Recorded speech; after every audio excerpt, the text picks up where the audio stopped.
Okay, welcome back once again. Larry H. Russell, Tom Westerholm, Coolidge Corner Clubhouse, Brookline, Massachusetts, county champions. But, this is really going to be the storyline as we go throughout this whole season. The Celtics are playing well. They win 4 or 5 games.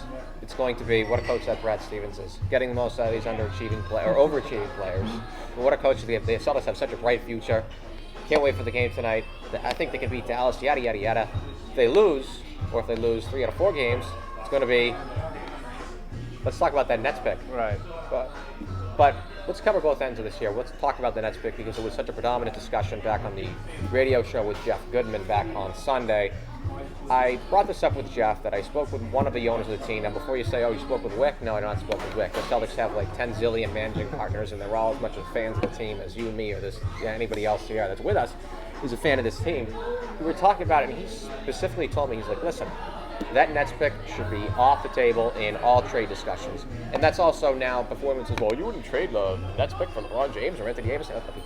Of course, you would trade the Nets pick for any of those players. But when you consider not just what is possibly out there, but what could potentially be out there, like if X, Y, and Z breaks for certain teams or certain teams' way, that could potentially be out there. I'm not sure there's anything on the table in which I would say, yeah, I would surrender, particularly this year's pick, which we think is going to be in the top 5. How about yourself? I agree. I think there's maybe 2 or 3 players that could be on the table and that really aren't right now that I think I would surrender that pick for.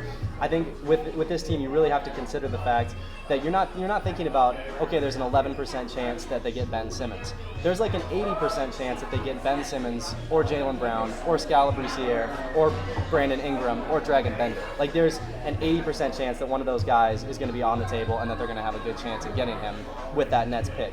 That is really, really valuable. That's a 20-year-old with a ton of potential, just loaded with potential. And I think when you look at it that way, bringing in somebody that isn't, that isn't like a top-tier superstar, you're not going to deal that pick for somebody who isn't a top-tier kind of player or who doesn't fit with the Celtics organization. And that, I think, is the key thing with not trading that pick.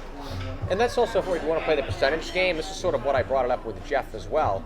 You're saying, well, you'd rather have the sure thing. And Jeff goes, like, I mean, if you could get an Andre Drummond, and I know Andre Drummond is available, and I say, Jeff, that's kind of the point. Yeah. You can't, there's like no chance in hell that you're going to be able to possibly trade anything on the Celtics roster for Andre Drummond. Detroit just goodbye.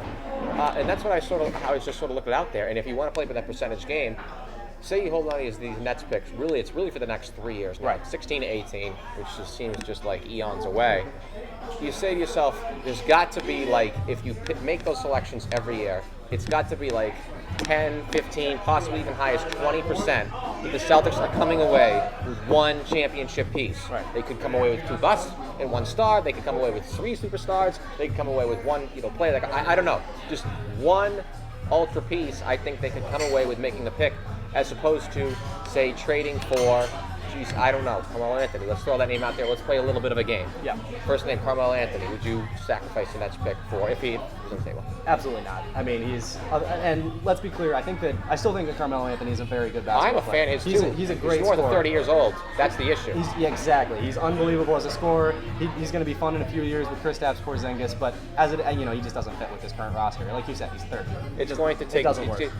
It's one thing if you say you made the trade for Carmelo and you had just sort of like Carmelo Ray Allen and Kevin Garnett. You had that right at the same time. If you can get something else at the same time, that's sure. But if it's trade for Carmelo, let him mess around with his team for a year or 2, and then trade for someone else or get someone else. I mean, it doesn't really go as planned like that. Right. Next name. This is someone who, I don't know, I don't think could possibly be on the market. Someone just brought this up with me and said, you wouldn't do this. How about Paul George? I don't think he's someone who could be out there, but what you say? For fun, hypothetically, Paul George is possible. I mean, it looked more likely before the season, right? When he was like saying, "I don't want to play power forward. I just don't want to do this." And the Pacers were like, "Well, sorry, you're going to play power forward." In a heartbeat, I would trade that in a heartbeat for Paul George. He's a perfect fit for the Boston Celtics. The way that they're just relentless. They want every ball. They want to switch on every pick, and he can do all of that. He can guard wings. He can guard guards. He can guard big men. Paul George would be perfect. He's that 1A superstar who can score, who can get you a bucket late when you need it. he would be ideal. I would trade the Nets pick. He's one of the few guys that I think would be worth the pick. Yeah, I would too, but I think that's about as much of a stretch as a possibility in terms of Yeah. Okay, last name. I really hate talking about him, and I actually kind of like him, but I just hate talking about him because he's sort of forced onto the rumor mill every single year because the team he plays for sucks. Yeah. The Oakland Raiders of the NBA, even though like the Oakland Raiders are actually okay now, so they're the new team. They're now the worst franchise almost in all professional sports. That is the Sacramento Kings. Of course. DeMarcus Cousins' name just comes out every year because people are pushing him out of the rumor mill, even though Sacramento exhausts all means whatsoever. They'll run through every single coach they can possibly run through to appease DeMarcus Cousins before they put him on the market. But once again, let's say for argument's sake, Nets pick or picks and probably a little more for DeMarcus Cousins, yay or nay? I want to preface this by agreeing with you. I'm a huge Boogie fan. I think he's a great basketball player. The way he can back you down in the post is amazing. The way he can stretch out to the three-point line now is incredible. And I still don't think I would do it because I don't think he fits with what this team has built. He doesn't fit with the Celtics ethos. You'll see DeMarcus Cousins take 2, 3, 4 possessions off every single quarter. How many possessions do you see Jay Crowder take off? Marcus Smart. I mean, they just don't do it. I gotta interrupt you. Yeah. Here's the thing. Defense, and I should have mentioned this in the first segment, defense can be contagious, sort of like moving the basketball. Absolutely. And if you have like 10 guys on a team playing all-out defense for 90 to 95% of the games you play in, thanks to guys like Crowder, thanks to guys like Marcus Smart, thanks to guys like Avery Bradley. I remember speaking to like people, and I love to say, I love to reference my book, by the way. When I spoke to a lot of people on that 2002 Celtics team, they said, I've never played defense in my life, Kenny Anderson, like I did in 2002, because he had so many guys going all out. I mean, I just think that's a possibility. I do think that's a possibility, but you're kind of rolling the dice on that. And again, you're rolling the dice against that 80% chance of those picks.